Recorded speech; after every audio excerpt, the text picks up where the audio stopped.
Damn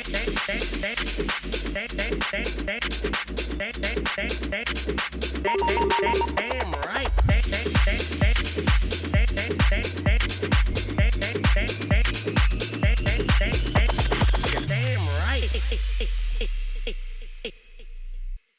We are back. It's been a mental hectic week for me, and we don't care about that.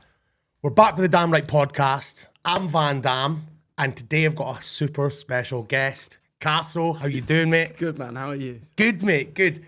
You've travelled up to Scotland this morning. Back to the home country. Yeah, back to the home country. Even though it doesn't fucking sound like the home country. No one Yeah, you need to fucking get back into the Scottish accent, I think. Try and find a bit of that. Tell my parents, man. Yeah, start rolling your R's a little bit, mate. So, how's life been so far? Been a very broad question. Yeah, well, I mean, which is like since music. Like the last few months, how would you say life's been going? It's been going well. I feel like I've found my sound a lot more. Yeah. Because I think because obviously I'm still quite new to the whole production. I was just taking a while to get into it. And it's mental saying that you're new to production, right? When we're going to probably list in the next like hour or so all the shit that you've done since Prada came out. It's pretty mental to say that. It's been absolute whirlwind, man. Yeah. Like, have you been gigging quite much over the summer? To be honest, not as much. Nowhere near last year, I'll tell you that. Yeah. It's been steady, but the shows I have been doing have all been really good ones. Yeah. So I've been doing maybe like 3 a month. UK, outside of the UK? I don't play in the UK. I don't know what it is, right? I've played in the UK maybe 5 times. Like in 6 times, yeah. In like the whole of it? I don't know what it is, yeah. Well, that's fucking mental. I don't know. I've been thinking, is it my sound? Is it quite European? Because Germany seems to be quite good for me. Yeah, you play loads of gigs in Germany. Eh? Yeah. I don't know, mate. You know what? The UK is a fickle thing. It's tech like house. It's all tech house. Yeah, I mean, you Stussy, can start moving in that direction, mate. That's why. So let's just start at the very, very beginning. You were at what university were you at? Swansea, wasn't it? Yeah, Wales. And how did you get into making music and stuff? How did that all start? Right. So I've always loved music. Yeah. And one of my mates who wasn't at my uni, but he was like, "Oh, bro, like, we can actually make this music. You don't have to just listen to it." I was like, yeah. What do you mean? What's this? And he showed me Ableton. Yeah. Gave me a crack for it, which I later bought. I was going to say, tell the county you bought. I've now bought Ableton. Yeah. I bought Ableton before I made Prada. Yeah, good. Yeah. Phew, fucking hell. Yeah. So yeah, did that, then got the software, and it's just so fun, bro. It's like a game or... Yeah, that's how it kind of gets treated nowadays as well. Like with the way it's obviously production on software, it is kind of like a game, isn't it? And especially when you're trying to procrastinate as well, because I had uni work. Yeah. Obviously, you're not wanting to do that. Kick that down the road a little bit. Yeah. Just get on Ableton, bro. Yeah. And were you just like, were you DJing and stuff before that? Like, No. Were you playing on decks and that? It's a weird one, right? The story's always spun like, oh, I was a DJ in uni and stuff. I wasn't. I had decks, but I didn't ever use them because I used to get frustrated that I couldn't do it. And I prefer the production side of it a lot more anyway. So I did the production and then, well, weirdly enough, I actually learned to DJ about 4 hours before my first show with Ronnie. Shut up, no way. Oh, wait a minute, he told me this. Yeah. He told me this. Right, so, he had you in the studio fucking on the So my first show, right, it was in, Tunnels. Yeah. Yeah, so quite decent crowd, quite looking right. at I don't know if it was sold out, but it was definitely close to it. Yeah. And then I couldn't DJ, so Ronnie's like, right, okay, this is a bit of an issue. Yeah. Took me to the studio, got me on the CD, never used a CDJ before. Nah. And then bang, just taught me the beat matching. Yeah.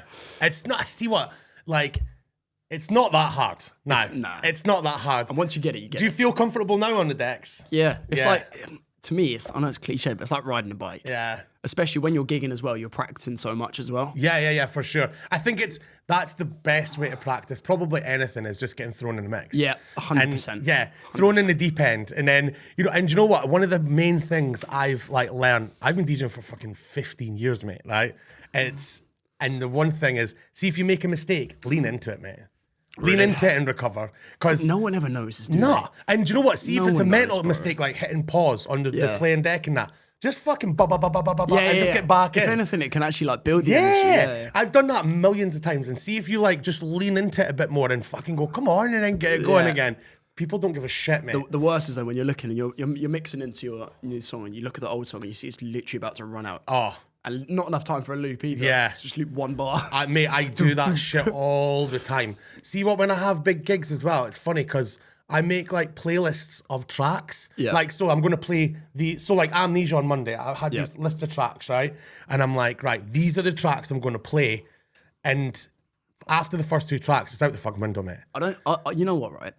My philosophy is you can't plan you can plan a DJ set, but like, you never know what it's going to be like when you get there, what the crowd will like. By the way, I've stolen your intro. Which one is that? The Go Up Butch remix. Oh, man. So good, bro. It goes off. The energy. See what? There's a amount of people I've seen playing that now as well. I've been obviously putting it on my TikTok a few times over the summer, and I had people messaging going, what the fuck's that tune? And I was like, mate, it's an old one as well. It's not recent, mate.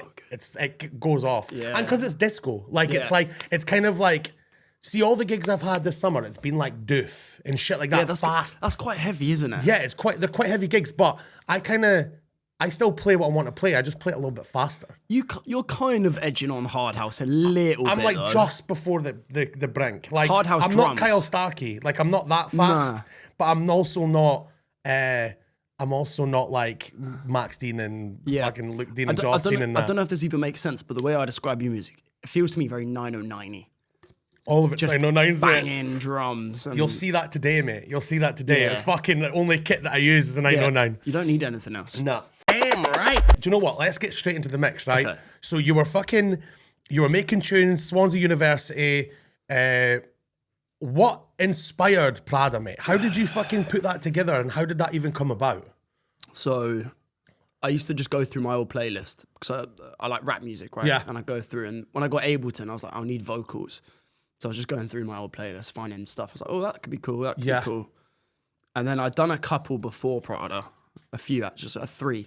And then Prada, I just remember, I was like, oh, this is just a sick vocal. Like, Ray especially is really good. D-Block's bit's also great, obviously, but the selling point is like Ray. It's just the perfect bit. Yeah. So put it in Ableton, did the whole warping it and that, mate. Warping. Barely. Yeah. Mixing. Yeah. And bro, guess how many channels Prada has on the project? Mate, I know it's going to be low because you brought it up. But let's say 12. 12. I think 9. Fucking hell, mate. Yeah. That's mental. But see what? This is another thing that I was saying before in another podcast. Those are the tunes. Yep. Those are the ones. When it's simple and done well, you can't beat it. Yeah, you can't beat it. Yeah. But so when the idea came about, how quickly from the formation of the track to it getting picked up, what was the transition like there? Who did you send it to? And so I never sent stuff to people, right? No. So I'd had a track before that had kind of done well called Harlem Selka, and it was an edit / mashup of a old drill vocal with an existing instrumental from Selka. Okay. And so I put that together, and then I remember Sony called me about that when it hit, I think like $1 million. And they're like, oh yeah, well, we want to sign it. And I was like, yeah, that's cool. Not realizing that you can't do that, yeah. No, because it's not my property. It's not your, it's neither. A mashup. Neither of them are your property, yeah. So they asked me, they said, oh, is it your music? I was like, oh, no. And they're just like, okay, bro. Like, taking the piss. But anyways, after that, released Prada, was just because the bit I'm better at. So was this on SoundCloud? SoundCloud. Yeah, and you just popped up there and see the thing that, because like from previous businesses, one thing I got quite good at was the marketing side of things, especially on TikTok. Yeah. So I was kind of taking a lot of skills I learned from that and doing it with this and just driving everyone from my TikTok to my SoundCloud. Hoping it would like stimulate something. Of course. And then it just kind of, it was growing, but then it gets to a certain point when the unique creations. Yeah. When it gets to about 500 of that, it just goes snowballs and goes bang, exponentially. It goes crazy. So I did that, and then I remember when it hit 500K, it's almost like the labels have some sort of notification or something. All of a sudden, Island, Sony, FFR, FFR, just all of them like, we'll do this. So then it's like, right, okay, well, we now need to clear the sample. That was difficult. Well, I didn't do it. Like Anton, right? So he's my guy at Ministry. Yeah, he cleared it. Don't know how, but that was a long process. So it was. What was it painstaking like? Was it? It's just like. Was there a point where you thought it wasn't going to happen? Well, you see, right, the other artists, so Ray and D Block and the Beat Freaks who produced Ferrari Horses, right? Yeah. They could obviously they were seeing the size that this tune was going. So like, right, well, They need us. They knew that they'd obviously be able to get a good buck, which is fair enough. They were savvy about it. Yeah, so I think at first it was kind of like a bidding war between labels, but then it became more, wait a second, who's actually going to be able to clear it? Because, you know, Ray, she's precious about her stuff. D-Block, same, and then the Beat Freaks, I'm not sure. So it was all quite sticky, but then but when we got there, it's kind of like it's kind of funny as well. So obviously the last guys I had in were Kimmick, and they've done quite a lot of edits, remixes. They've been kind of handed the reins on a lot of tracks. Yeah, and they were discussing about like the kind of power that these labels have, that, you know, the control, you know. So the arse could fall out of it at any time. Yeah. Were you worried that was possibly going to happen? Yeah. I was on the phone to my manager almost every day, like, right, what do you reckon the percent chance it gets cleared is now? And like, every day I was like, can I go up? Yeah, some days I go back, like, fuck. Yeah. But no, that was a long process, but it was worth it, obviously. Like when we got there in the end and it was released, it was like, oh, that's class, mate. But even then, when it got released, I thought, I'd be happy if it did like 10 mil. 10 mil's mental, by the way. Even saying 10 mil is fucking mental. Yeah. What's it on now? Million streams. To be honest, I've stopped checking. I feel like it's quite toxic checking streams. Is it? Yeah, and I just want to think forward as well. Like, I feel like... there must have been a point where you were like fucking constantly on your Spotify artists account. There was one point I was looking, I was doing like over 1 million streams a day. That's like, insane. And I was looking, I was like, but when it's a number like that, you can't really even like conceive like the size of it. Yeah. I mean, you've got to put it in terms of population of countries and stuff. That's how I do it. So, do you know what was funny, right? So Ronnie obviously did one of the remixes, right? Mm-hmm. And even that had mental amounts of streams, right? And he was, I remember him saying to me, mate, it's got this many streams, And he was like, and I was like, fucking hell. Like, it's even the remixes of your edit or remix blew up. Bro, one of them's on like 50 million, just one of the remixes. Yeah. What do you think was the catalyst? Why do you think it worked so well? It was different. Yeah. Like, I know that I wasn't the pioneer of bringing rap music into dances. Of course. Yeah. But I think bringing that modern UK style of rap, I think I definitely had some sort of part to play in the influence of that, because no one had really had that like auto-tuney, like new style of rap on a dance beat, trance beat, whatever. I don't even know what the beat is really. So it was that. I think the relatability of D-Block, they're well known. Yeah. Ray obviously is just, and as well, to be honest, I think it just was a really good song. Yeah. So I think loads of things aligned well. The marketing was done well. The song was okay. Yeah. Managed to get it all approved. And just loads of things aligned. Like, just slipped into place. Yeah, like as much as, obviously I worked very hard, but you do need luck on your side a bit as well, I think. 1,000,000%. Because for example, say one person out of the 3 artists didn't clear it. It's fucked. Wouldn't be having this conversation. Yeah. Wouldn't even, so it's crazy. There's a lot hanging on it, but it all kind of worked out really well. Good, mate, that's class. So at the start of this, when it went out, you got it cleared and stuff, what was the point in which you thought, this is going to pop off? Like like the streams popping off and all this, and even like, you know, during the clearance process, when did you feel like this has got legs and it's rolling like really fast? Well, to be honest, right, it all happened so quickly that I was kind of like, in the moment, I was quite numb to it because I was just focusing on getting it to be big and wanting it to work. Yeah. But the main bit that sticks out to me is I remember seeing like Ellie Goulding and some model called I can't say her name, Ellie Ratajkowski. Yeah, Emily. Emily. I don't know how to say. I asked my girlfriend last night. I can say Ratajkowski. I seen that because I obviously do my research, mate. Yeah. And I seen that when that popped off. Was that just that? Was I was like, oh, okay, that's pretty big. Happening now.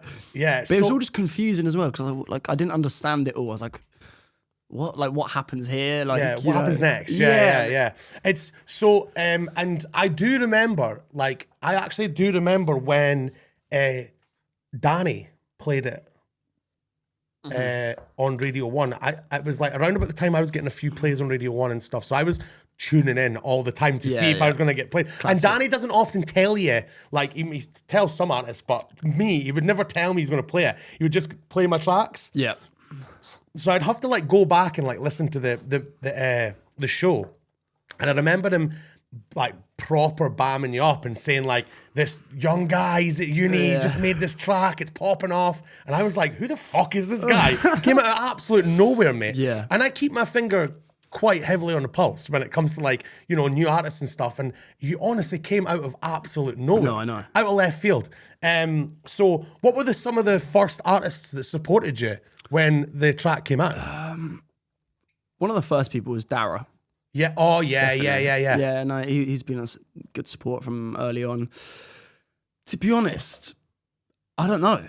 Like, all of a sudden, I just started seeing loads of people playing it. I remember seeing like Tiesto play. I was like, whoa, that's pretty big. That's cool. John Summit play. Okay, right, that's sick. And that's a vast, like, Yeah. Tiesto and John Summit are quite different artists. You see, that's the thing about the track. I think it was such a crossover record. Yeah. Like, because it didn't perfectly fit in any genre and it was a little bit weird and a bit different, I think that's kind of what spurred it on to make it what it was as well. People are like, you know what, it's just good music. Yeah, that's what it was. Yeah, that's cool. Damn right. The track obviously hit number 2 in the singles charts in the UK. That's Yeah. also a fucking another mental milestone, man. Yeah. Like, what did that... So, when you were watching it piling up, were you just like... Were you get in constant contact with your manager being like, it's here, here? Well, like, so the thing is, right, so we were getting live data from Ministry and they were saying like, right, okay, well, this many sales off number 1. And it was up between us and Kenya Grace, Strangers. Yeah. Yeah, and we're just like checking, like, I'm pretty sure there was something like 80 sales in the difference, and we were like pushing everything. Everyone was like ramping up the marketing, call out videos, everything. But like, even second is just mad. Like, obviously, of course, it would be nice to have that number 1, but in a weird way, it's kind of nice I didn't get that. Anywhere in that top 5 region, you're fucking doing something right. Yeah, you're laughing. Like, you're laughing. I've obviously spoke to the LF boys, like, know them, and they were saying, like, you pretty much have a bang-on number for what they know it's like you need to hit for that number 1 spot. It must have been pretty mental. Were you specifically somewhere where you found out that you were, like, number 2? I think I was at home, to be honest. Yeah, but like at your parents' house, like, yeah. What were they thinking about all this? See, this is the funny part, right? So my parents, I was in uni, and for context, the week I got signed was the week I'd finished uni. Yeah. I say to my parents, like, look, like, this song's doing really well and stuff, and they're just like, what is a TikTok? Just not understanding. Oh, they don't get it. No, I was like, but look, it's got like millions of streams and stuff. Yeah, what does that mean though? Yeah. Like, they're just not getting it. Financially, where does that put you? Can you buy the flat yet? So yeah, and then it was when they heard it on radio, they're like, both kind of just looked at me like, that's the boomer. That's the boomer part on of the it. radio. Yeah, my mum was like, when I got to play on radio once, she was like, this is after me DJing for 15 years. Yeah. She clicked. She went, oh, your tune was on Radio 1. And I was like, yeah. I was like, it's happening now. But yeah, that's when it kind of clicked for them. Yeah. Hearing it on radio. And it was on radio non-stop, mate. Oh my God, yeah. Mate, I remember, like, obviously, doing the school run and doing all this stuff. Yeah. I'd hear it on the radio, mate, 5-6 times a day. Well, it's just, I found that there's a whole like tier system to the radio. Yeah. And if you're in category A, which I think it was. You were, yeah. 5 times a day, 6 times a day. Yeah, man. All the time. And so what's the, obviously, getting to this point with the streams and stuff, financially, the stream, like, it's probably good to let the audience know, like, streaming doesn't really equate to, like, financials. Like, I mean, for yourself, you're on the higher, that's, we were saying that the song hit, I don't know, so many million, like, streams. Financially, it doesn't really equate to much in terms of, like, where you were in, say, the charts. Yeah, I know. Yeah, so how much did Prada make you financially? I won't say the amount. I'll say like high. I'll do a higher or lower. Go on then. I'll tell you, it's nowhere near as much as you think. Money's in the shows mainly. Obviously, for a song like that, it's still crazy, but like, So say a number, and I'll say higher or lower. Okay, so let's say 100K. Higher. Yeah. So that's not bad then. No. That's a fucking brand new car, a nice deposit on a house. So let's say 125K. Higher, but I'm not answering anymore. Okay, cool. So, I mean, it's not too bad. You're number 2 in the charts, and that's where but then your song has actually been streamed a lot more than a lot of other of these dance tunes that have hit that kind of point. That's what it was. I think it was it lasted. The hype of it lasted for quite a while. It did, because I remember thinking like, my friends and I having the debate like, was it actually the song of the summer? And I was kind of airing between Prada and the Peggy Goo. Yeah. But like, and you see the disparity in streams. Like, mine was like double, but I don't know what it was. Whether that was over a longer period or something. It just didn't feel like the same. Yeah. I get what you're saying. Do you know, it's one of those funny ones. It's like, I think as well, like you said as well, it's a crossover track. Yeah. So the fans of Ray and D Block and the fans of like dance music, they're not necessarily the same. No. So you'll get their fans and dance music fans kind of colliding. So that's probably why the streams went so fucking crazy. It's just TikTok as well. So once you get, once a sound/song is banging on TikTok, kids, mums, dads, everyone knows it. Yeah. It's just everywhere. Yeah. So you're just getting everyone streaming Because everyone's mind is just so locked into TikTok now. Yeah. It's almost to a point where like I've genuinely considered designing songs and just focusing on like a 7-second bit for that because that's the way to do it. It actually is. I mean, and then you don't have, I think that's not a bad thing either.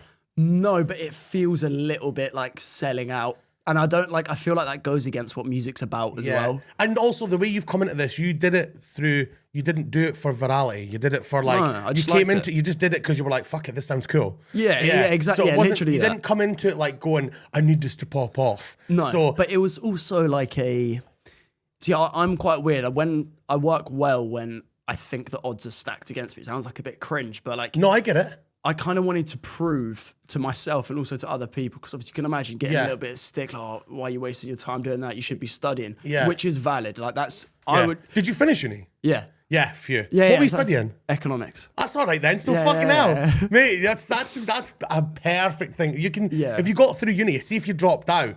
That's a different gravy. Yeah, no, I know. But yeah, I feel like I just wanted to get it done. Yeah. That's good. I was kind of like intrigued to think if you finished or not, because me personally, like if this had happened to me, when I was at like at uni 21, 22. I would have dropped out, mate. Yeah, I would have fucking packed that in so quickly. I think if I got my advance when I was in uni, maybe it would have been different. Was it a big advance? A big enough for you to kind of? Right.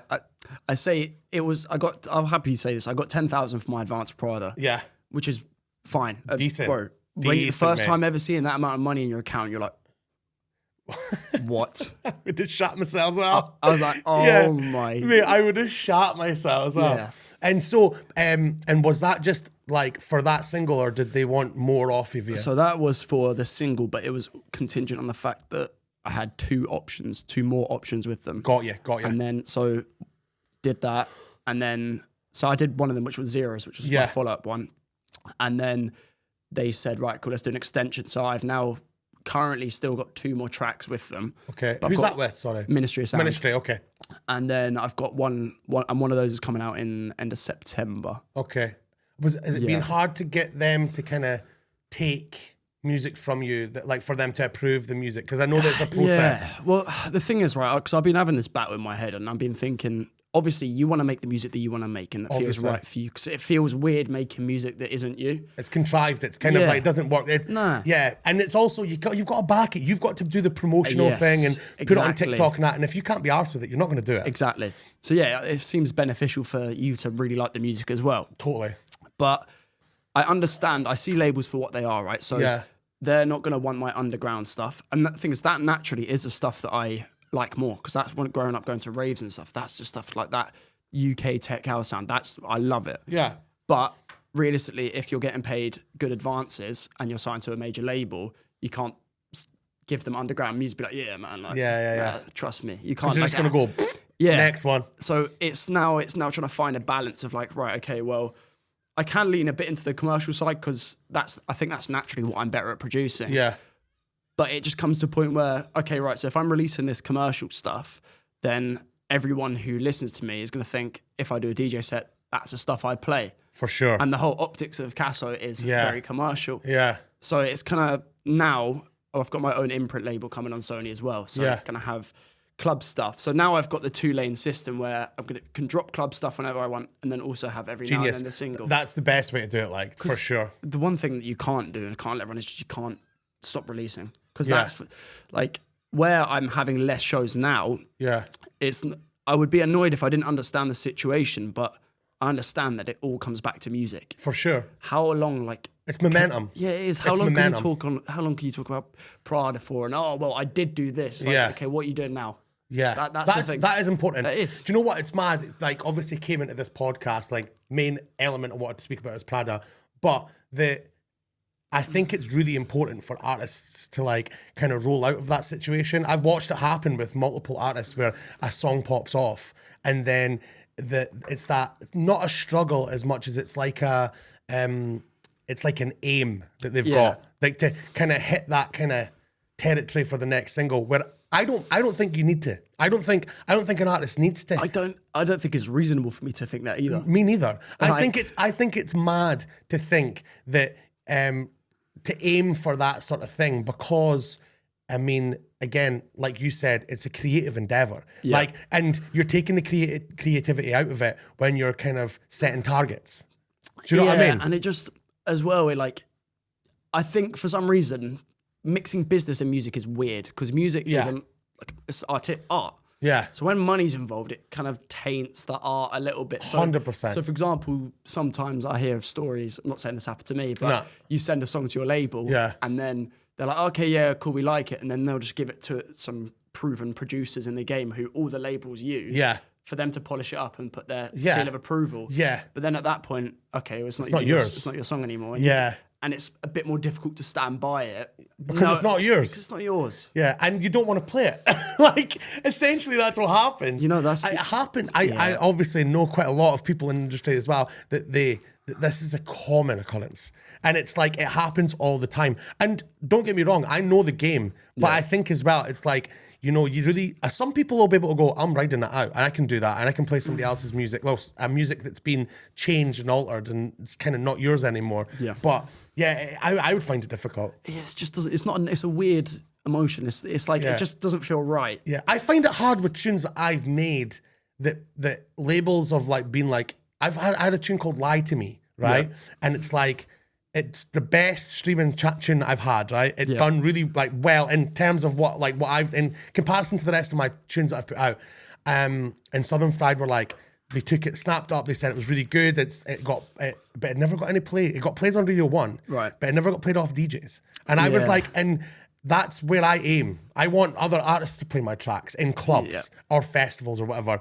And I, honest to God, played that track once. Yeah, like that's once, great, and it's not good because it's like I couldn't get behind it. But then I got Kyle Starkey to do a remix, and I was like I can play this one, I can play that version. So it was kind of like, it's funny. So even with your own music, it's kind of hard to get behind it if you're not fully like in the bag of it. Like, think about the amount of times you're on your USB, you see your own track, you're like, I'm gonna leave that out. Like, I've got so many unreleased songs, and I don't play half of them because I'm I don't know, like, you just all end up overthinking, okay, I'll just resort to what I normally do. Yeah, I know. It's easily done though. Damn right.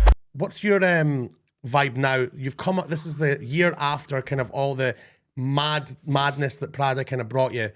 How are you feeling that transition into like the kind of next phase of being an artist has been? Well, I think, firstly, as much as it was great, because overall it was definitely net positive, the fact Prada happened and everything. Yeah. However, one of the drawbacks was that I was chucked into a high level point. Yeah. When I definitely wasn't a high level producer and I hadn't really honed in my sound yet. Yeah. So I think in a way, having that peak with Prada and then a little bit of, we're now on the downward trend. Yeah. It's given me a lot of time to like be in the studio, really think about what I want to make, where I want to go. And it's given me a lot of clarity with my production, and it's definitely shining through. Like, the stuff I'm making now just feels like me, but a lot more refined. It feels like a version, chapter 2 kind of thing. Yeah. So I think I needed that kind of reset just to get myself on my feet. Really. Yeah, I get what you're saying. Like, you've obviously had collabs with like Jazzy, Huncho. Yeah. Like, do you feel like that was, these collabs were like a kind of guided thing from the labels or the people you're working with, or have these been kind of like organic? How's that happened? So interestingly, Zeros wasn't organic. No. So that was through labels, and it was so the instrumental, weirdly enough, for Zeros I made at uni as well. Yeah. And you can tell it sounds identical to Prada. Yeah. Now I think the label saw that and said, well, Prada did well, therefore if an instrumental sounds the same and we get to a rapper and a singer on it like Prada, it will do the same. It's the same kind of thing. So it was a little bit manufactured, but I'm happy with it. You know, like a follow up from Prada. I think that was the most pressure I've ever had. The release after Prada, because people are like expecting. They're waiting. They're like, oh my God, this guy's gonna bring out like another super smash hit. And it's like, I'm just trying to keep my head above the water. Yeah. So what? Obviously, when it's a banging track, by the way, and Jazzy's fucking unreal. Yeah, I Jazzy's love vocal, Jazzy yeah. so much. So it's like I think that like it's a stroke of genius from the label. Like it's a good mixture of people. M Honcho is fucking like banging as well. So it's like all like getting you involved with these artists is probably the best. Well, that's the one thing that they were good with. Was it Heady One as well being on the track? Yeah. Heady One as well. Because it's just that's mental, eh? all those. Because honestly, like I sometimes look at my old like notes and stuff, like my old playlists, and I think that some of the people here that I used to listen to day in day out, I'm like, I've actually like worked with them. Like it's a really. What was weird it like? concept. Yeah, what was I say? What was it like moving into that kind of era of you going? You're now working with the artists that you were freaking streaming on Spotify. It's just a weird one, especially like for example with Emma Huncho, right? Yeah. So we were just talking about whether things were organic or not. Yeah. Everything I've done with Huncho has been purely organic, just from me speaking to him and him speaking to me. Yeah. And that's why I think the track I'll show you later that I've got with him, I think it's a smash, man. Yeah. Like, it's so good, yeah.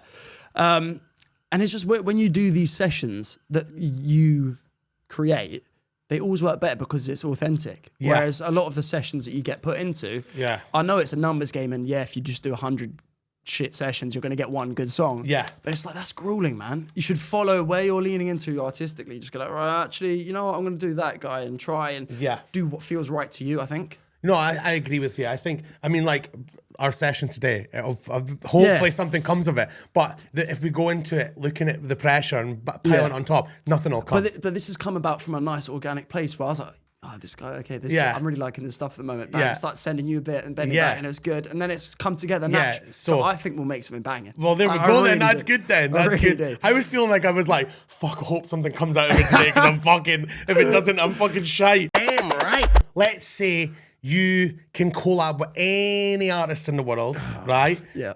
Give me your top 3 people, right? Okay, number 1 is Travis Scott. Obviously. Travis Scott. What is he one of your fucking like favorite artists? When I was like a teenager, I was like, I loved it. Every bit of music he released, I was like, playing non-stop. What's your favorite Travis Scott tune? That's a really Green and Purple. Okay. Yeah, maybe that. Yeah. My son can do his full verse from what's this tune with Drake?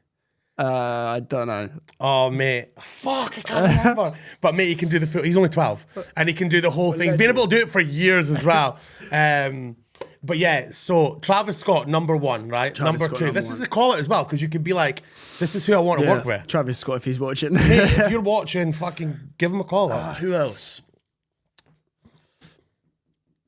I think as well, right? Having an official release with Ronnie. Okay. Because like we've spoken about doing a collab for a while and we've had ideas, but I think doing like a proper release with Ronnie would be nice just because we've worked together as well, like quite a lot. So it's like, and he's so talented, mate. Yeah. He's switched on. Like I've worked in the studio with him a couple of times and I'm like, whoa. Yeah. Like I'm just sat like further back than him going, yeah, that sounds he knows what he's doing. It's so mental. Yeah, he's just, things as well, like I've got so much time for him because he's helped me so much. Like whenever I need help with, like, for example, with that Tate McRae remix I did, which is and ended up being one of my biggest releases. Yeah. I had like 48 hours to do it and I had the ideas down, but I just couldn't get it nailed. Yeah. Call Ronnie. The guy hops on, bang, done. He's the savior. Like, do you know, how did the link up with Ronnie come about? So Ronnie Pasiti, by the way, just so Ronnie clear. Pasiti, Ronnie Pasiti.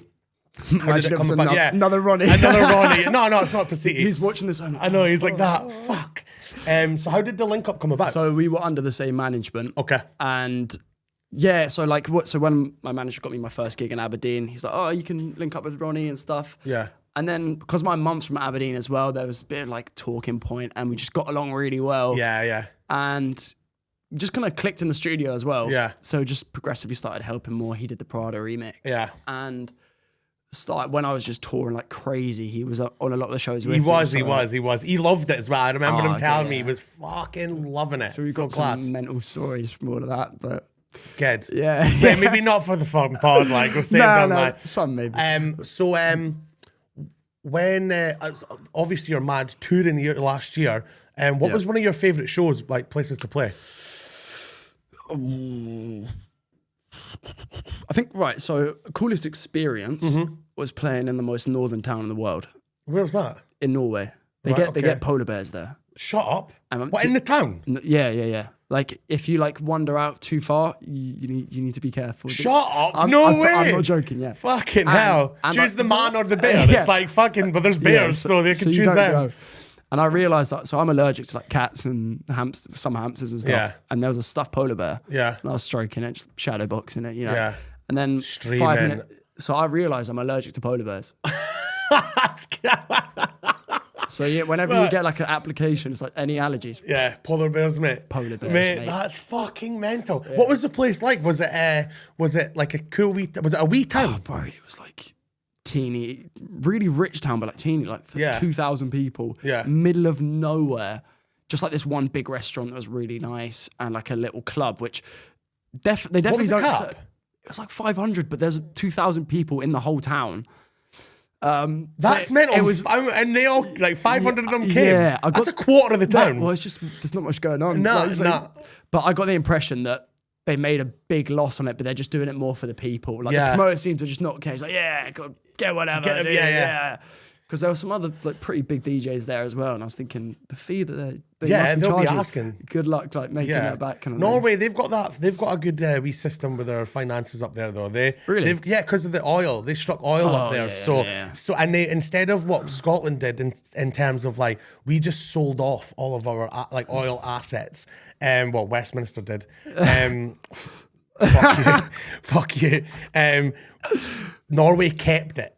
Kept it, and they made a private fund like for the kind of their country. So and they use that to pay for pretty much all everything. Wealthy up there. Yeah. And it had this very high tax rate as well. Yeah. So that's the only thing. they're probably all fucking stinking of fivers. You saying that though, mate? Tax here is ridiculous, bro. Oh, mate, it's getting, but we don't get that fucking much. We can't let this turn into a political podcast because I will lose my marbles. Well, I mean, because I've never had to do taxes before, and then this year my accountant's showing me my stuff. I'm like, are you joking me? Like, no way. So like sometimes, right?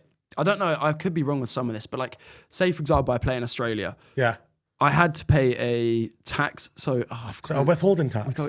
Guess how much it is in Australia? What? 49%. Shut up. That's half. So say you make £100. Yeah, make £100 from a gig. Yeah. Take home 50. 50 back into the UK. If you want that as an income, then you're paying income tax on it. Yeah.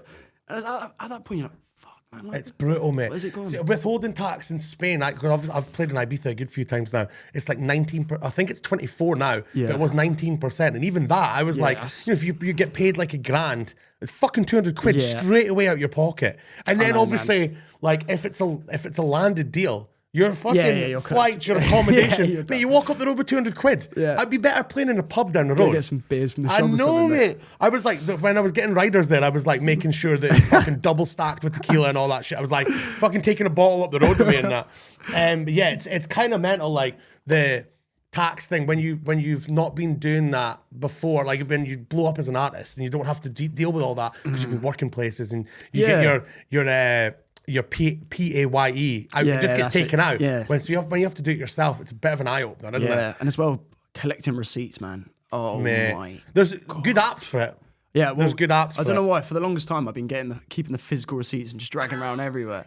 And in a little envelope. Yeah. I just realised, why don't I just start taking photos of it?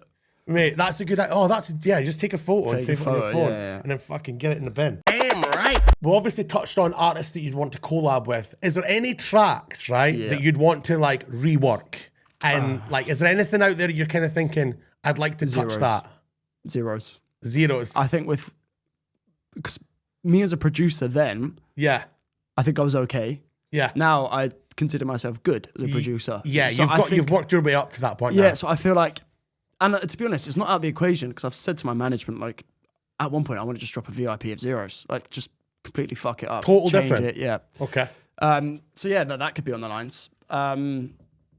Yeah, that would be the one I change. I've got one with South Star, which is coming out in I know who that is. Is that the guy who... You know South Star. The guy who did the OG version of... Yeah. Dun, dun, dun, dun, dun, dun, dun, dun. Yeah, okay, cool. Yeah. So I do DJ lessons with kids in schools, and that tune, they all love that tune.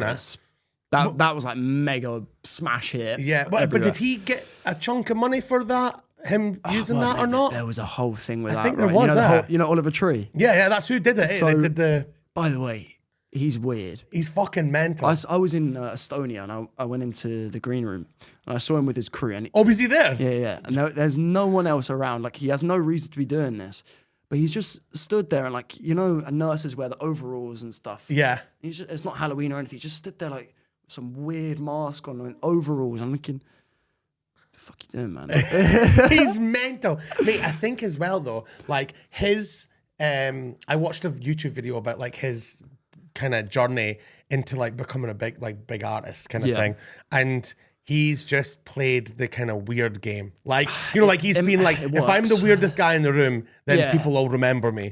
And I think that, I mean, it works for some people. Yeah. And I mean, like the fucking scooter, there's a video of him with the giant scooter and that. Yeah. He's like riding a giant scooter and all that just the shit. hair and the big shoulders. I know. He changed it up as well and he had a blonde mullet for a little while. It was like a wig. Mental. Yeah. Was he sound? Did you speak to him? I didn't speak to him. No, God, you can imagine whole entourage around him. Yeah. I was just sat in the corner for Corona or something. Yeah. Mate, you should have fucking went up and like, what you saying? I was just a bit like, what? That's what I do. I go 2 pick him tequilas up, and go in and be like, you fucking want picked up like but yeah, that's fucking mental. Is there any other people that you've met in this journey so far that you've been like, holy shit? And were they sound or were they not? I've met Ray. Ray? Yeah. Sound? Yeah, she was nice. Good. To be honest, everyone's nice. You know, there's somebody in your mind that you want to say and you're not saying it, which is cool. That's totally fine. But this is a safe space, mate. Yeah. You see, that there's one, I won't say their name. Okay. But there's one, Ronnie. Tell me after. Tell me after, okay. Ronnie knows who he is, right? And it's just this DJ. He's a big DJ. Yeah. But just the most arrogant person I've ever met. You know, and you know when like... Is it me? Yes, he's called Van Damme. So you know when like you're backstage and stuff, it's the way you're speaking to staff and when you're speaking to us. Yeah. Like just almost as if you're like, you're worthless because he's got more followers. And it's just really, and even like he's telling us stuff about his rider. And I don't know if he was saying that he did this or his friend did it, but he said on arrival, he wants a bowl of M&Ms with just the green ones. Fuck, mate, that's a test. And I was thinking, bed end. Yeah, that's a test. Mate, that's a total test. That's a like Wayne's World test. That's what they used to do back in the day. Bands would be like, I don't get it. Mate, there was, I can't remember, it was like Black Sabbath or somebody, and they used to do like the most mental requests for like, you know, stuff that they wanted on the ride, just to see if they'll do it. Yeah. Like, I've had, working in gigs before, right? I used to promote parties, and some of the rider requests we used to get were mad. Like we used to get like the maddest white, one, but do you know what? Not even mad, but just like, you know, like Costco white t-shirts. Yeah. Had to be Costco, nowhere else. And if you provided different ones, they would be like, oh, do you know what's funny actually? An artist we've spoke about so far on the podcast, not going to say their name, right? But their rider, we almost had to cancel the gig because we couldn't get them a type of milk, a type of oat milk. Mate, and I'm not joking. They landed, they were in the hotel, and because I couldn't get it, I was getting messages off their agent going, oh, well, they're not going to do the gig. Let's just strip that back. Someone's refusing to play because they're not getting oat milk. Mate, I'm telling you. And I was like, and do you know what as well? This was years ago, so it was not as common to find the varieties that you can get now. I was going to have to drive like an hour and a half, 2 hours to get it from like a health food place. Yeah. And the guy who I was working with at the time was like, don't fucking bother. Yeah. We'll sort it out. But I was like, I'll do it. And this was like 4 hours before the show. So I would have drove like 3 hours there and back just to get a fucking oat milk for this person. Yeah, for them to not like it. I know, for them not to drink it. For them not to drink, well, because honestly, like that's what we've done that as well with fulfilled riders. Yeah. And you go, you've honestly tea, you've gotten everything, and they go perfect, and they pull a bottle of water out.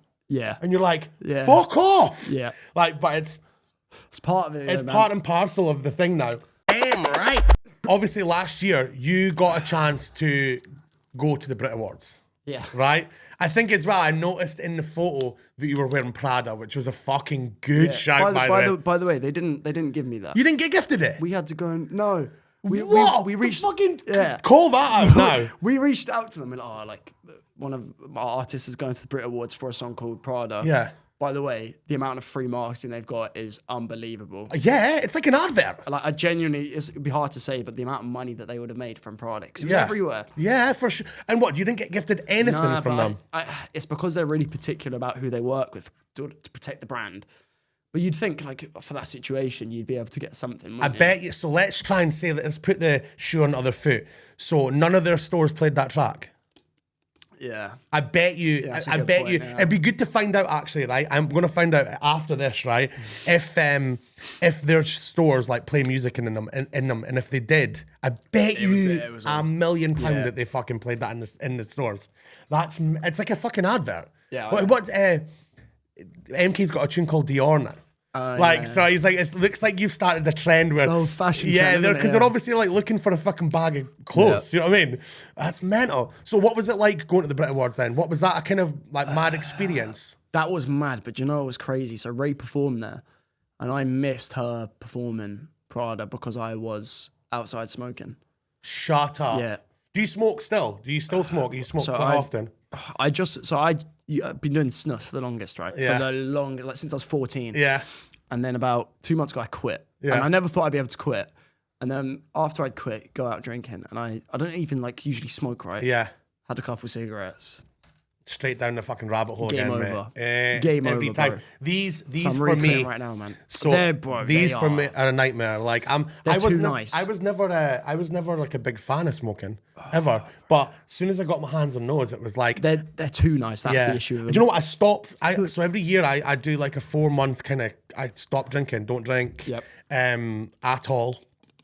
And this year, I kind of started a little bit earlier, like kind of back into Christmas, and that's when I got involved, mate. And and it's hard. You can't get rid of it because it's almost like now it's just an actual habit. Yeah. I don't even do it. I'm not even thinking about it now. I'm just doing it. Yeah, see, that's when you're like producing as well, bro. Just like every 2 seconds. Mate, constantly. Any bit of Right, stress. I'm sure Elias probably won't let me. I don't think he smokes, so he won't let me do it in the studio today. I'll be like kind of. But yeah, so the experience obviously of missing that track. Were you a bit gutted about missing seeing her playing it? Well, doing it, sorry. Yeah, I was a bit actually, but then I watched it later on YouTube. So Yeah, obviously. obviously it's not the same thing, Yeah. but yeah, I was a bit annoyed. It was just, do you know what, right? It felt a little bit like Hunger Gamesy. Oh, yeah. Yeah, like I've had a few things where it's felt a little bit Hunger Gamesy, a bit, not cultish is not the right word. No, but in there, it's in the mix. like yeah. when they're at the Capitol and it's like they're all dressed up in that. And but you know when you feel, you're thinking like, I should not be here. Like, Yeah. But no, the amount of people like stood like 5 meters away from Tate McRae, Ray's just over there. Yeah. And you're just looking around at everyone you see, like, I know them.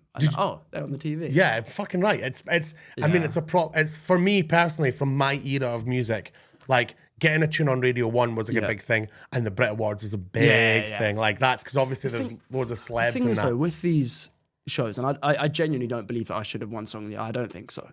But I think they're politically motivated. Right, okay. I feel like there's an agenda with who wins and stuff. I feel like it's predetermined. Oh, There's within the industry. Yeah, there's a lot of that, and I don't like that. Like with labels maybe pressuring who's winning and Someone stuff. under the table things. And Yeah. I don't know, just because sometimes you think, They shouldn't have won does that. that seem deserved? Yeah, no, I And get. it's I not. agree. I agree with you. I think a lot of awards are like that. Even like, they always say like the Oscars and stuff like that are like they're pretty much predetermined. Like off the bat. There's a funny video of Quentin Tarantino when he lost.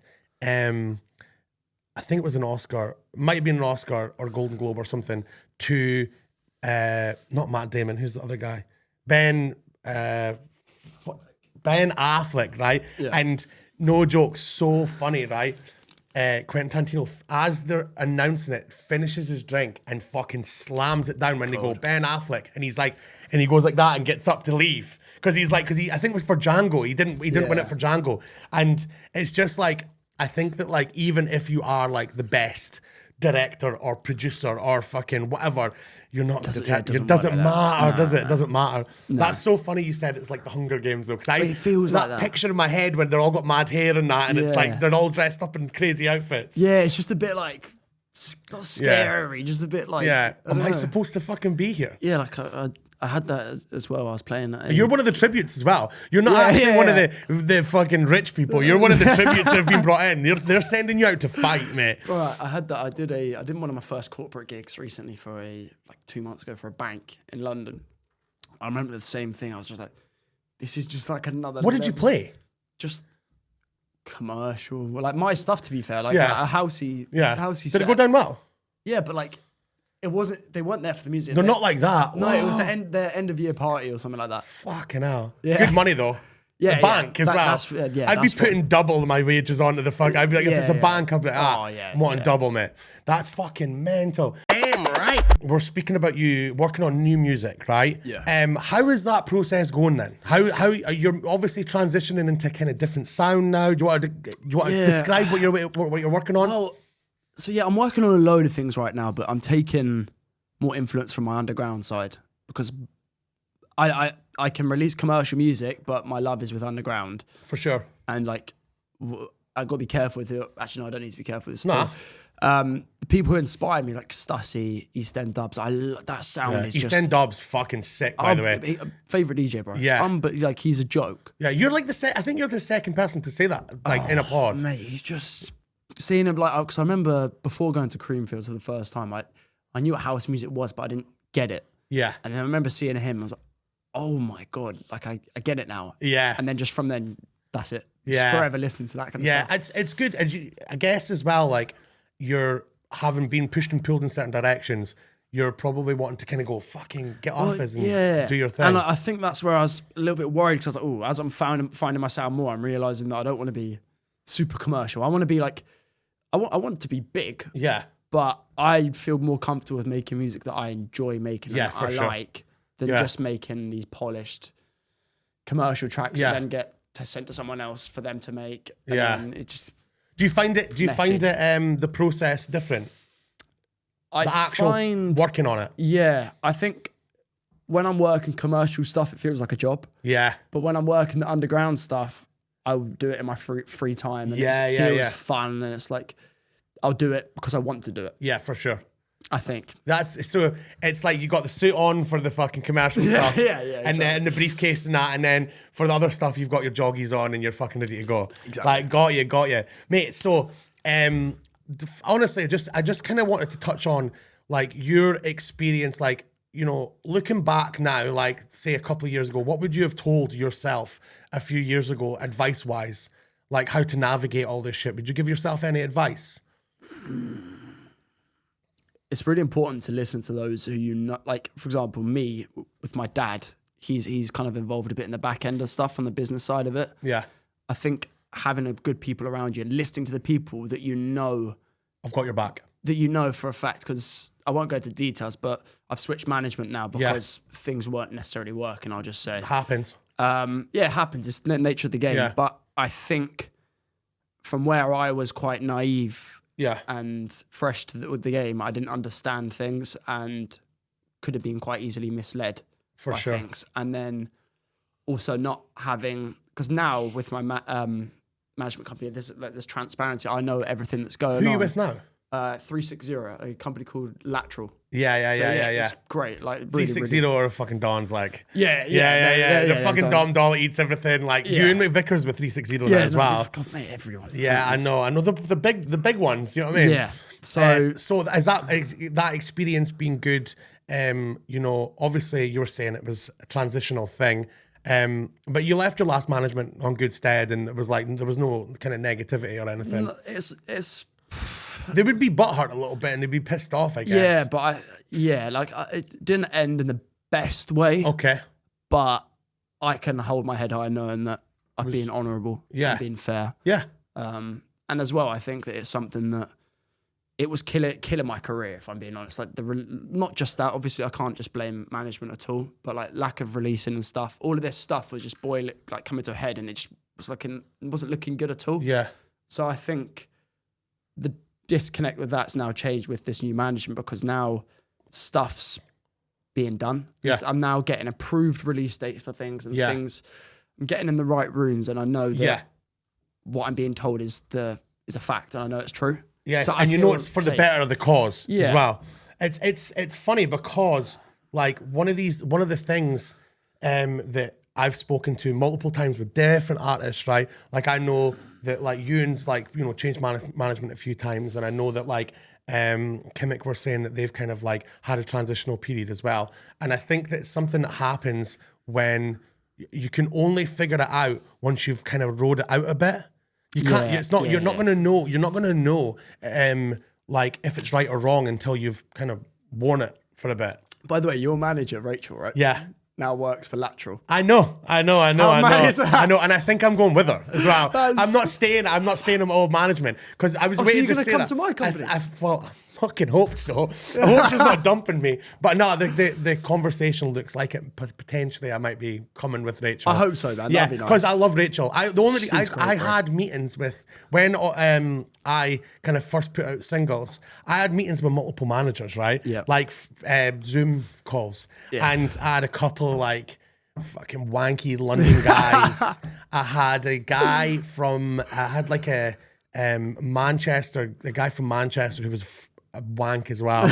And so I had the calls with them, and Rachel was the last person I spoke to, but she's from my neck of the woods. I know. So as soon as I got her on call with her and spoke to her, I was like, oh, this is You hear the right. accent, you're like, yeah. Mate, honest to God, it just put me at ease. And Rachel's been incredible for me. Like, she's had my back the entire time. And even when maybe I've been kind of getting pushed and pulled in a different direction, she's like, no, I know what you want. Yeah. So Rachel, don't fucking dump me. Don't fucking dump me. Do you know what I was going to ask you actually, right? Yeah. You seem to be really clued up with socials. Okay. Do you think so? I think so, yeah. You pop off more than you put a video up and it fucking but flies. I knew how to do socials.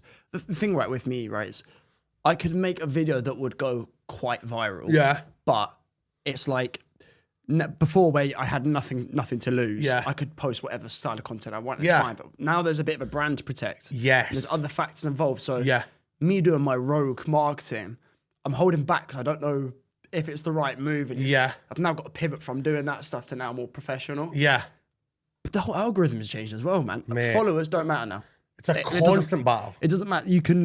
It's kind of turned into like a TikToky thing where you'll post something, it'll send it to 100 of your followers. And Yeah. depending on how many people like that, Yeah. then it'll go to the next tier. Yeah. And then same thing and repeat. So it's all like, it's not the same as where, say if you had 100K followers, your post would go out to 100K people. Yeah. It's not like that. It's not like that It at could all, go, mate. you see people that have 150K followers, it's like 1,000 likes. It's mental, mate. And you're like, it's so, Mate, it's if really, that. yeah. Like, it's so funny. It's actually dangerous, based man. on the content. It's so funny as well. Like, this is one of the things I've mentioned this before. So, the worst possible people, right, that can see your content out that first 100, right, are friends and family. Or Yes. because, Yeah. and I'm not saying my friends and family are shy, right, but you are a wee bit shy because sometimes when you post a video out, like if say your friends and family all follow you, obviously, and they don't engage with that content appropriately, as in watch all the way through. Yeah. Don't Yeah, like that's the it one. straight away. Yes, because it knows. Yeah, It's it clever. knows. So if they just go, oh, seen this video, liked it, see ya, and that's it, then the content didn't get engaged with properly. Yeah. And so with that sort of stuff like in mind, when things don't pop off, it's because of that 100 people. Yeah. And usually it's your friends and family that are the worst fucking offenders for that. Yeah. But It needs to be the right audience. 100%. yeah, for sure. But I think it's I appreciate you saying about the socials thing. It's a constant battle, mate. Do you know what it is as well, right? It's consistency. I know everyone says Every it. day, It is. all this stuff. And that's the bit, because I don't like naturally being on camera and stuff. Yeah. And You've done all right today. You've done all right, yeah. I don't mind You've this. done all right. I don't mind this because I sit down having a Yeah. chat. But you know when you're like, hey guys, Yeah. it's Cassö here, stream my new song. I'm just like, throwing Ronnie up in my fucking mouth. hates it, by the way. It's yeah. so funny. He's like, fucking have to do another video today. He's good at it as well. Yeah, but he is. His he YouTube is good videos at are it. great as Yeah, well, by the yeah, way. mate. It's good, but I don't really like it either. I don't like. It's not natural, is it? Nah. Like I had to do a Nah. video the other day. I'm doing like a gig. This actually a wee plug. It might be out way after, but I'm doing a gig in a place called Pleasureland in Arbroath, which is Yeah. a fucking mental name. It sounds like a... Sounds fun. Yeah, it sounds kind of naughty, actually. But so it's like a fun fair thing in Arbroath. It's been there for 50 years, right? And it's got like waltzers and dodgems and stuff. So we're doing a gig in there. I've wanted to do it for so long. Yeah. And I've been doing promo videos for it. And I do it on the dog walk. You're quite clever with your promo videos, though. Like how? What do you mean? I don't know. They're just quite. I find them quite engaging. Yeah. You get quite into them. Yeah, fucking right. Well, You're definitely a bit of a showman. You know. yeah, You know how to do it on the that's camera. why I'm doing this shit, mate. I've said this before. I prefer doing the podcast to the gigs. Really? Yeah, mate. It's Mate. total. I think it's more. I kind of enjoy it more. Yeah. Like I can hear. I I'm hear far that. more relaxed doing. Do you know what I did actually, which was one of the most nerve-wracking things I've ever done? What? I hosted the Boiler Room last week in Edinburgh. Oh, you did the. Yeah, Did you yeah, actually? mate. Yeah, man. That's sick. So I did. I got that gig last minute. Yeah. I was fucking nervous. Did you mate. have to introduce All of them? who was playing? So lineup was Messi, Saint Ludo, who are like kind of up and comers. They're really good. Saint Ludo's tunes are banging. I play them. Notion was playing. Yeah. He's just had a fucking big tune. Yeah. Yeah, God, went massive, didn't it? Who else was on the lineup? Ewan McVicker. His is a recorded one as well. Armin van Helden. Mate, he's my hero. He's my hero. So I've met him before. I interviewed him last year, but he's cool as fuck. Yeah. Like, and I had to like, obviously, I maybe missed somebody out. I hope I haven't. But yeah, the day was a bit mental, but that's the most nervous I've ever been. I'm like, not surprised. I was like that. I was fucking thing. shaking like a leaf, and it was just like, it's so funny. It's like having 6 gigs. Yeah. So normally I get nervous before gigs, and then I get on, pick the first tune, I'm good. Yeah. Volume up, I'm good, and that's me. And I'm locked in. I stop shaking, and I have a wee drink, and I get into it. But with the Boiler Room one, it was like I had to do an intro and outro for each DJ. Yeah. I had to have a little something to say, and then I also like Take a lot of prep. I prepped it, but I didn't follow it. Mate, that's It like goes we're out saying the about window. DJ sets. It goes. The best thing is to trust your instinct with Yeah. that. Just go. Bleh. I want to say it just went out the window. I think, Yeah. I can't remember. Oh my God, I've got a minter now as well because I'm thinking like the one for you and McVicker, I was like, there was a 1 minute, 1 minute's a long time to speak, mate. Yeah. We've done it for 60 nearly already, right? But 1 minute's a long time to speak to a crowd of baying Yeah. people, right? Yeah. So they said there's going to be a 1 minute changeover because he wants the V10 instead of whatever was before. SWAT team were on the lineup as well. I don't want to forget that. They're like Edinburgh DJs. But yeah, there was a 1 minute changeover, and yeah, it was like you got to fill the minute. They said maybe 2 minutes, and I was like, What can you talk about 2? That's in front of a crowd. So I just kind of was like, I waited till the tune stopped. I got the like crowd going, oh, what do you think of that? Blah, blah, blah. And then I can easily speak about Ewan because I kind of know him. Yeah. So I was like, gave him a little intro and that, and it was fine. But that was the most nerve-wracking thing I've ever done. Yeah. And it's way more nerve-wracking than this. People would probably find this quite nerve-wracking to host this. it's very subjective, isn't it? Like, Yeah. Lisa, like, I could not do that. Yeah. I don't even use a mic when I'm. Do you never do it? Bro, this is probably one of the worst stories from me. DJing, Yeah. Right? So I was playing. It was just such a mental day. So you know Perukaville, Yeah. Germany, huge festival, brilliant, right? Yeah. Was playing it, and it was the day that all the flights were cancelled, right? Yeah. So it was one of those. So it was like, fuck, right, okay. So much stress trying to get there. Got there, really stressed out, and at this point, I was still quite a nervous DJ. You know, Yeah. so you'd have a few before, just chill out. Settle yourself out. And I'd had a few before, and then I had a few whilst playing, and a few more whilst playing, and then a few more whilst playing still. And then, so you can imagine it's catching up because of vodka Red Bull. Yeah. And this is being live streamed on their official website, and I was playing to like 15,000 people. Something. Fucking hell. And I'm going on the mic, and I thought at the time, cool man, crowd Yeah. control, you've got it locked. This Yeah. is sick. You're sick. I was going, yeah, left, right, way, Yeah. oh. Bro, on the stream, because it's the mic, you can't hear the crowd, you can just hear the pure mic. I was like, Oh no! no, I'll show you the video later. Mate. It's like, it's one of the, my manager, I had to be like, bro, you've got to tell him to delete that. Yeah. It's just so bad. Mate, it's so funny. See what's so they kept having to. This is when we're speaking about me speaking into the mic and I'm really loud, right?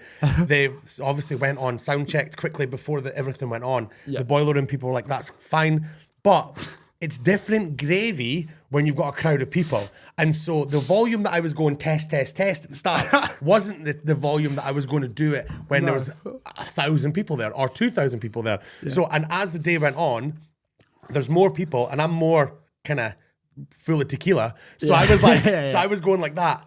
Come on, everyone, make some noise. And I'm shouting into the mic, so it's like loud.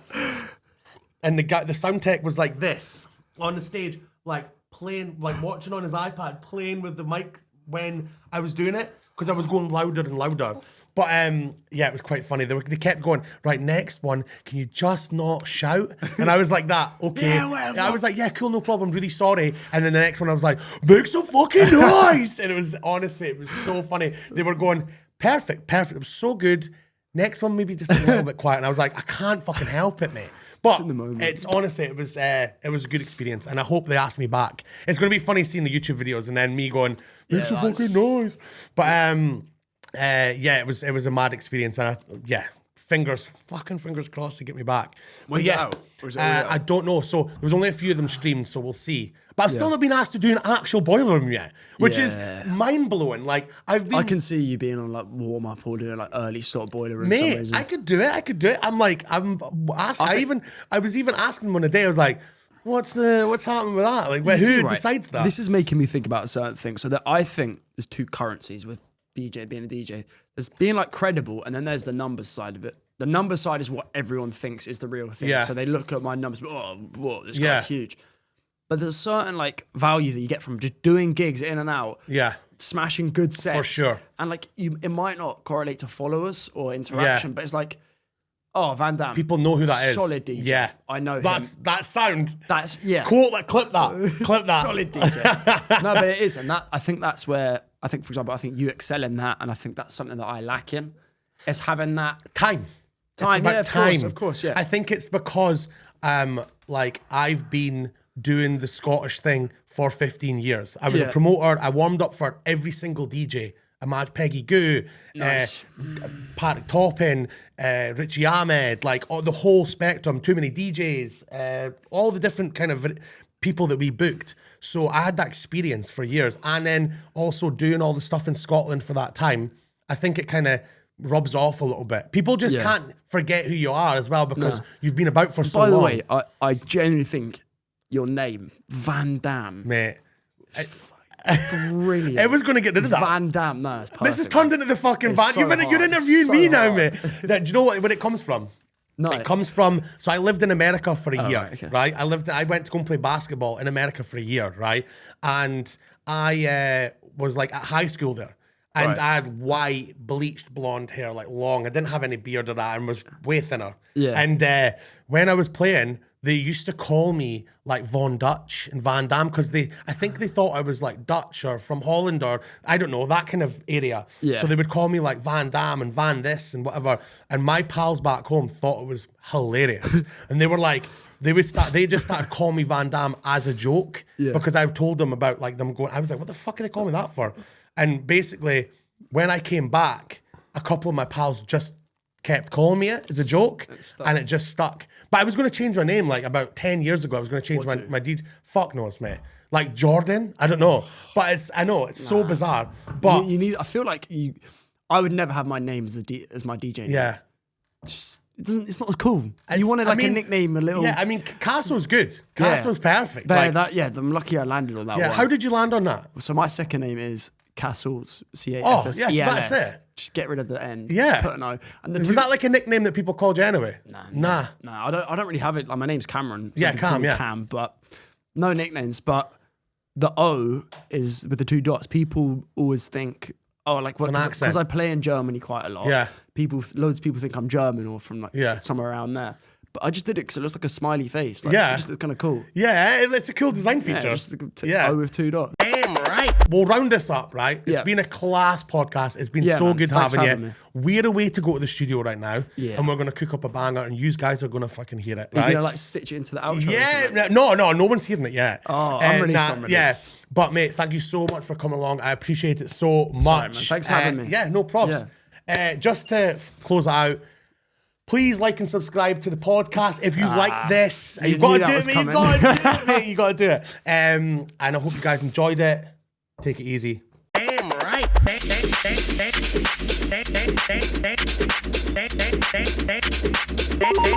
Damn right.